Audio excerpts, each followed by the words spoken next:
Si hay un sector del que se habla poco cuando se mencionan los desafíos que tiene abiertos la actual administración, es el de la relación con la Iglesia Católica.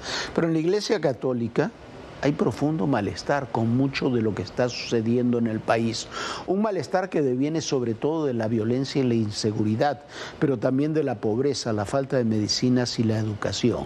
La Iglesia Católica ha sido particularmente golpeada por la violencia. Estas han sido sus víctimas y los ataques sufridos. La violencia en el país no cede pese al trabajo y estrategia de las fuerzas federales. No hay sector de la sociedad que esté a salvo de la delincuencia y crimen organizado. En este sentido, la Iglesia alzó la voz hace unos días debido a los hechos violentos que aquejan al país. A través de un mensaje en redes sociales, la Conferencia del Episcopado Mexicano denunció el alza de asesinatos, desapariciones y extorsión.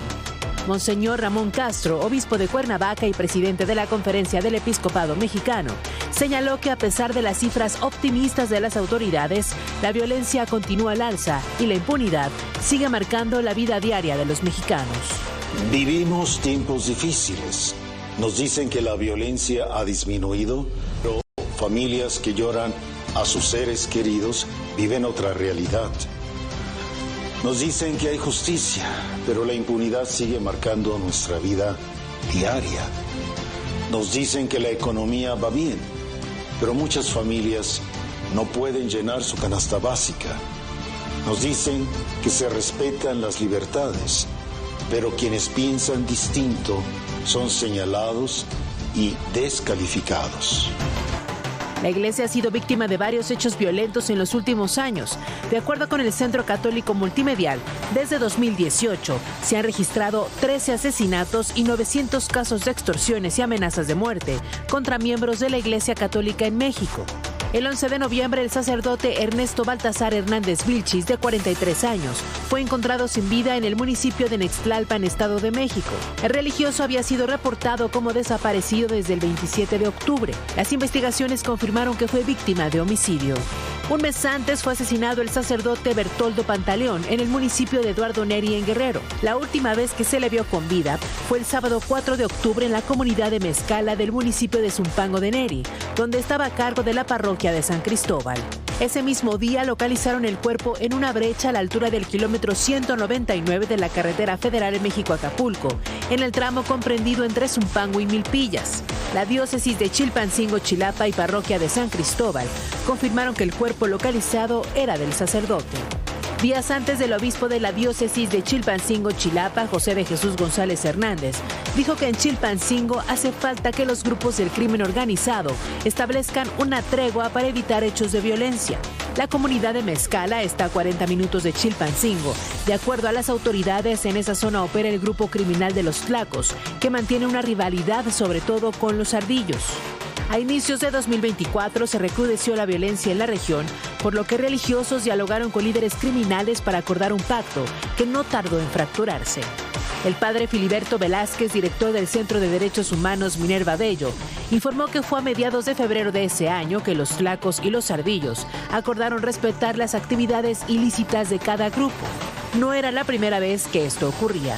En febrero de 2018, el obispo emérito de Chilpancingo, Chilapa, Salvador Rangel Mendoza, reconoció que tuvo varias reuniones con jefes del narcotráfico, una de ellas para evitar más asesinatos de candidatos en el proceso electoral de ese año. Sus declaraciones se dieron días después de que 2 de sus sacerdotes fueron asesinados por un grupo criminal, tras regresar de una fiesta el 2 de febrero de ese año. Eran Germán Muñoz García e Iván Añorbe. Sus cuerpos fueron localizados en la carretera Taxco-Iguala.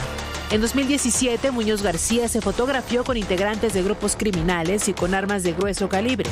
El obispo Rangel Mendoza justificó las imágenes, diciendo que de tanto ir y venir a las comunidades, los sacerdotes se hacían amigos de los criminales.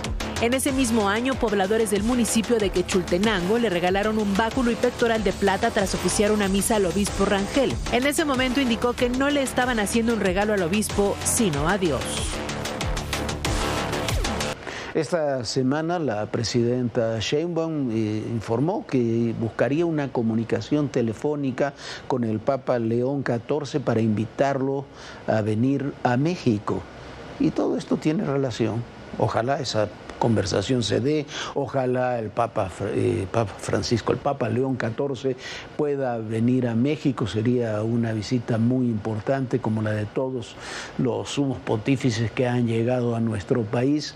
Pero por sobre todas las cosas es necesario, porque hay mucha disconformidad de la Iglesia Católica con lo que está ocurriendo en el país. Llama la atención que se diga que esto se va a hacer a través de una llamada telefónica, porque bueno, hay carriles diplomáticos por donde suelen transitar este tipo de cosas, pero ojalá se haga, ojalá se logren comunicar y ojalá León XIV llegue próximamente, el año próximo se dice, a la Ciudad de México a recorrer el país.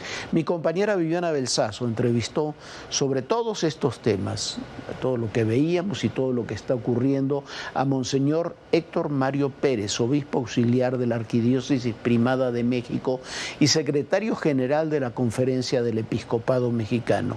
Escuche usted, porque es una de las entrevistas más interesantes que hemos escuchado en los últimos tiempos con los hombres claves de la Iglesia Católica en México.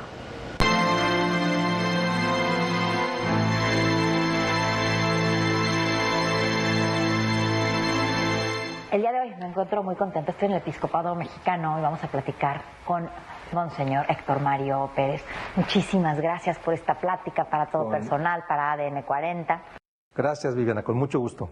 Escuchándolo, me gusta mucho la forma en que están sentando ciertos precedentes y me decía que está muy preocupado por la niñez en México.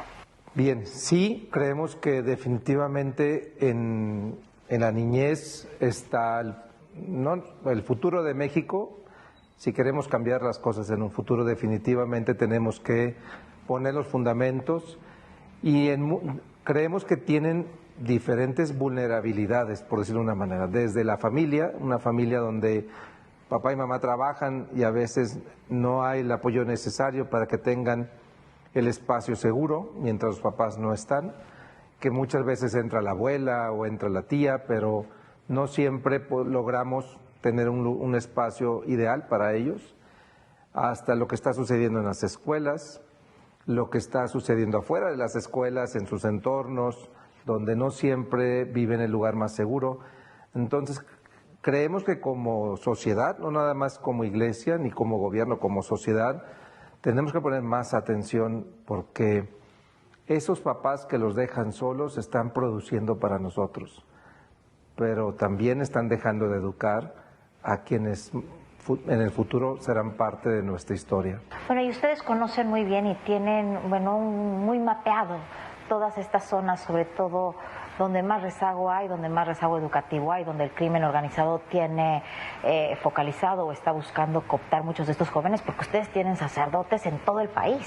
Sí, una de las grandes testimonios, yo diría más que fortaleza, un gran testimonio de la Iglesia es que somos más de 15,000 sacerdotes, más como 25,000 religiosas y religiosos, que están en muchísimas o casi todas las poblaciones de México, visitando, celebrando, buscando la fe, catequizando, y entonces definitivamente queremos estar con ellos, caminamos con ellos, sufrimos con ellos y también tenemos esperanzas puestas en ellos. En todo el país hay regiones más afectadas en donde ya ser parte del crimen es parte de los planes de algunos, ¿no?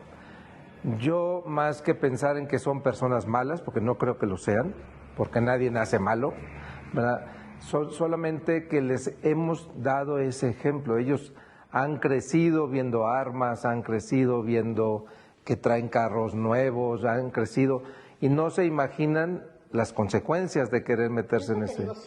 Se les plantea un falso ideal, muy falso, ¿verdad?, de progreso, de poder, de poder hacer lo que ellos quieran, de un libertinaje malentendido que seduce y confunde a sus corazones. Entonces, que un 30 o 40% de los jóvenes de Michoacán y Jalisco aspiren a ser de grandes. ¿Tan alta la cifra?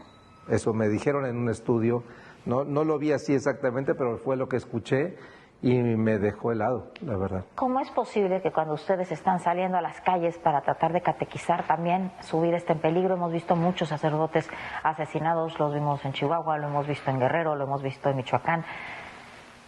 ¿Qué está pasando? Chiapas. A ver, si nosotros caminamos con el pueblo, nosotros vivimos la suerte del pueblo. Entonces, yo no llamaría que el día de hoy haya una persecución contra los sacerdotes, sino que ellos viven la suerte de lo que están viviendo las personas que están acompañando. Sí, han muerto sacerdotes, tristemente, muy tristemente. Entonces, sin embargo, cuando yo pongo la cifra de sacerdotes y de mexicanos muertos por actos violentos, que son cerca de 30,000 en el año. Más los desaparecidos. Más los desaparecidos, que esos no voy a poner una cifra exacta. Bueno, pues nosotros somos parte de esa estadística. Gracias a Dios no somos tantos los que han sido asesinados y esperemos que no sea ninguno, pero no solamente sacerdotes, ningún mexicano debería de sufrir esta pena. A ver, ustedes desde su altar platican con la gente todos los días, todas las semanas, y de repente llega una iniciativa de un diputado de Morena, de Arturo Ávila, para censurarlos diciendo que ustedes están hablando con un discurso de odio, cuando en realidad es un discurso de fe. ¿Qué pasó ahí que finalmente se tuvo que retractar este señor? Bueno, pues para empezar, nosotros consideramos que cuando se quiere modificar la ley de asociaciones religiosas, lo primero que tendrías que hacer antes de proponerlo sería dialogar con las asociaciones religiosas. Nosotros tenemos contacto con los cristianos, con los judíos, con los musulmanes, hacemos actividades juntos. Usted me decía que entre todas las distintas religiones se juntan y platican. Platicamos, también cada quien con su experiencia religiosa hace oración, hacemos actividades juntos. Normalmente en enero hay una semana entera sobre esto, nos mantenemos unidos. Y como asociaciones religiosas también tenemos que cumplir con la ley. Estamos de acuerdo en cumplir con la ley. Una ley que ya existe hace muchísimos años. Sí, ya. Desde la Secretaría de Gobernación. Exactamente, desde hace 30 años tenemos esta ley, estamos cumpliendo con ella. Entonces no entendemos cómo alguien quiere cambiar esa ley, primero sin venir a dialogar, mostrarnos su inquietud, explicarnos cuál es su inquietud, porque como tú bien lo dices, nuestro mensaje y el mensaje de todas las confesiones de fe es sembrar esperanza en el corazón de los mexicanos, ¿no? No es el discurso de odio. Si alguien se sintió aludido por algún comentario, bueno, eso es otra cosa. Yo no puedo invitarte a la conversión sin decir estás haciendo esto mal, ¿verdad? Entonces, consideramos que México se puede vivir de una manera más pacífica, se puede vivir de una manera más sana para los niños, se puede vivir con oportunidades más reales para los jóvenes y con apoyos más concretos para los padres de familia que luchan tanto por llevar a cabo unidas sus familias. Entonces, vamos a seguir impulsando, no con partido, eso lo dice. Nosotros nunca nos vamos a identificar con un solo partido, pero sí nos vamos a identificar con el pueblo de México y sí vamos a querer lo mejor para ellos. Bueno, hay un tema que a mí me tiene horrorizada, monseñor, que lo he seguido muy desde que empezó, que fue esta modificación a los libros de texto. Si bien nada es perfecto y puede ser modificable, lo que sucedió y lo que vimos es que unos libros que te enseñaban lectoescritura, español, matemáticas, de repente se cambiaron por unos libros que, el primer libro que yo abrí decía, ¿eres oprimido o opresor? Sal a la tienda de la esquina para que te digan cómo te sientes. Eso es un adoctrinamiento, ¿no? Sí, sin duda. Tiene un sesgo muy ideológico. Y sabes tú que lo más grave es que no fueron consensuados. Ni los padres de familia fueron escuchados, ni las asociaciones que por años han estado invirtiendo en expertos en educación fueron consultadas. Y no fueron consultadas porque opinaban diferente. Entonces, cuando yo no quiero escuchar al que opina diferente, pues me empobrezco. porque la riqueza no está en tener un solista, sino en armar la sinfonía, por decirlo de una manera. Y México se construye no solamente con una visión de buenos y malos, sino con una visión de tenemos diferentes maneras de construir un mejor México. Escuchémonos, ¿verdad? Y es parte de la democracia y es parte de la sociedad. ¿Quién puede decir yo tengo la verdad? ¿Quién? Pues nadie. Esa se la dejamos a Dios. Por eso están ustedes trabajando en este gran tema del diálogo, porque se puede llegar a la verdad dialogando. La verdad tuya y la verdad mía de alguna manera pueden ser compatibles. Y escuchándonos, ¿verdad? Porque para dialogar hay que escuchar. Y cuando yo me atrevo a escuchar significa que ya abrí mi corazón a la posibilidad de que alguien piense diferente, sienta diferente, mire las cosas diferente, y al final voy a acabar enriquecido, sin duda voy a acabar enriquecido. Sin embargo, le tenemos tanto miedo a acercarnos al diverso, porque, esto es ya una visión muy personal, porque a lo mejor no nos da los likes o las aprobaciones mediáticas en las redes que el polarizar me da. Padre, ¿cómo es su relación, cómo es la relación del episcopado de la Iglesia Mexicana con las personas, los hombres y mujeres que hoy están tomando el poder en nuestro país y que toman las decisiones? Bueno, es una relación de respeto. Valoramos y comprendemos la difícil tarea que tienen como gobernantes. Y nosotros queremos estar cerca para animarlos a tomar decisiones que tengan que ver con la verdad, que tengan que ver con el bien común, que tengan que ver con la solidaridad, que tengan que ver con la subsidiariedad con aquellos que menos tienen y queremos que surjan. Entonces, primero de respeto, sin duda consideramos que no hay una sola manera, por lo mismo que dije que no tenemos partido, no hay una sola manera de gobernar. Y se pueden tener matices en el bien común que se quiere hacer o en qué se quiere enfatizar. Lo que no se vale es mentir, lo que no se vale es confundir y sobre todo desde el gobierno polarizar. Eso afecta muchísimo, daña mucho a la sociedad. Que en un mundo ideal, ¿qué tendría que pasar para tener un mejor México ahorita en este momento que está tan polarizado, tan dividido, con tanta violencia alrededor? Pero también tenemos cosas muy hermosas y los seres humanos y los mexicanos son gente de valores y gente de bien. ¿Qué debería de pasar? ¿Qué podemos hacer si pedimos un deseo para que todo esto vaya para mejor? Bueno, primero quiero recalcar lo que acabas de decir. México, los mexicanos somos una bendición. Tenemos un corazón muy noble, tenemos un corazón espiritual. Tenemos un corazón solidario. Eso no nos lo da ningún gobierno. Así somos, así fuimos creados. La historia de nuestro pueblo, indígena, español, mestizo, de todo tenemos. No hay una sola, alguien que pueda decir yo soy más mexicano que tú. México y los mexicanos tienen un corazón muy noble que duele verlo pervertido. México tiene espacios naturales riquísimos de toda diversidad que duele verlos siendo destruidos, como son a través de la tala de los árboles. Entonces el punto, para mí el ideal es cuando nosotros nos dejemos a un lado nuestros intereses y pongamos a México en el centro, a México y los mexicanos. No es que voten mañana por mí, no es que tenga más aprobación mediática, es que yo en conciencia esté haciendo un México donde todos nos escuchemos y donde cada uno tenga oportunidad de aportar lo que pueda aportar. ¿Algo más que quisiera agregar? Pues nada más, ahorita que mencionaste la palabra esperanza, yo sí quisiera resaltar, la esperanza no es un optimismo vacío, no es aquel que dice, pues ojalá que mañana venga algo mejor, pero no hace nada para que venga algo mejor. La esperanza es tener la certeza que eso que yo anhelo, lo anhela Dios también y lo quiere Dios también, pero necesita que yo me ponga a arar la tierra.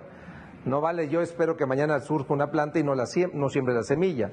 Entonces creo que si esperamos un México mejor, hoy tenemos la certeza que se puede hacer, pero también la convicción de que tenemos todos que hacer algo.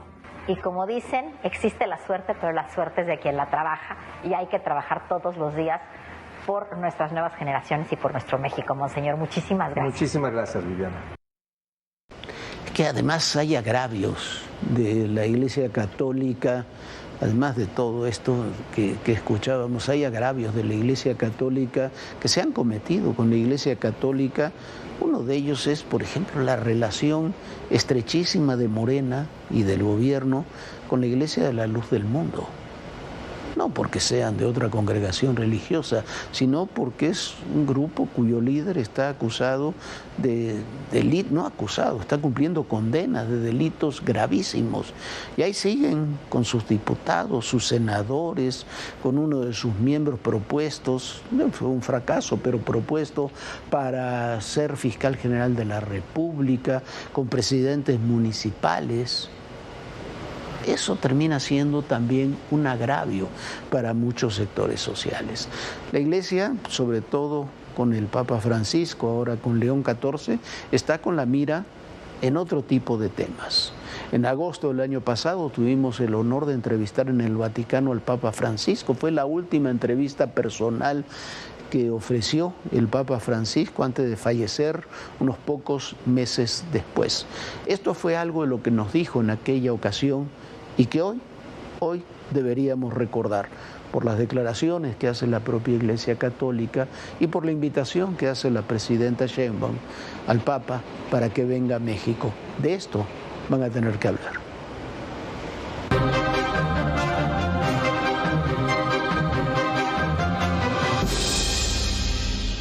Lo otro terrible es que en México no vivimos una violencia del Estado contra la población. No es como se vivió en Argentina o en otros países. Es la violencia de los grupos criminales. Me parece todavía más terrible que los grupos criminales puedan ejercer tal nivel de violencia sobre la propia población. Y grupos criminales además que tienen sus propias deidades, sus propios ritos, que son terribles. ¿Qué mensaje se le puede dar a esa gente? ¿Qué mensaje de paz se le puede dar a eso? Y si vos te encontrás con uno de los integrantes de ese grupo y lo querés acariciar, vos atrás, creyendo que lo querés matar. No saben la caricia, no saben lo que es la ternura. Impresionante. No saben lo que es la ternura. Papa Francisco, ¿cómo podemos trabajar como sociedad para darle ternura a toda esa gente? Pequeños pasos. Buscar un lugar donde no pueda expresar los ancianos que están abandonados, tirados en un oficio, los niños, son los más fragilizados, y recuperar la memoria de los ancianos y de los chicos. Hay una cosa que le falta a estos chicos, ¿no? A la pertenencia, camino, la ternura, no saben lo que. Y también un poco de fe, ¿no? Un poco de fe, solo una ternura, una caricia, gran anhelado de la vivencia. A veces porque nunca la recibía, a veces por otras causas. Pueblo de México, tan alegre, con capacidad de tantas cosas, y a la vez con tanto sufrimiento, ¿no? Tratan de mantener esa historia linda que tienen ustedes. Dicen que hay mexicanos creyentes y mexicanos ateos, pero los creyentes y los ateos son guadalupanos también. Así que un saludo para todos. Por eso le traje su Virgen de Guadalupe. Muchísimas gracias. Bueno, ahí está el Papa Francisco para nosotros, para Viviana, para mí, para mi hija Ana, que estuvo en esa entrevista. Fue una jornada inolvidable. Una jornada inolvidable de un hombre que desgraciadamente falleció poco después y que ha tenido un sucesor que está siguiendo afortunadamente su misma línea, León XIV. A ver cómo salen las cosas, a ver si se confirma la propuesta de una visita del Papa a México, sería muy buen complemento en el 2026 para todo lo que se vivirá en 2026, incluyendo el propio Mundial de Fútbol. Pero bueno, esto ha sido todo por hoy. Muchísimas gracias por habernos acompañado. Lo esperamos, como siempre, mañana a las 11 de la noche. Y recuerden, el poder y en la política todo, pero absolutamente todo es personal. Gracias.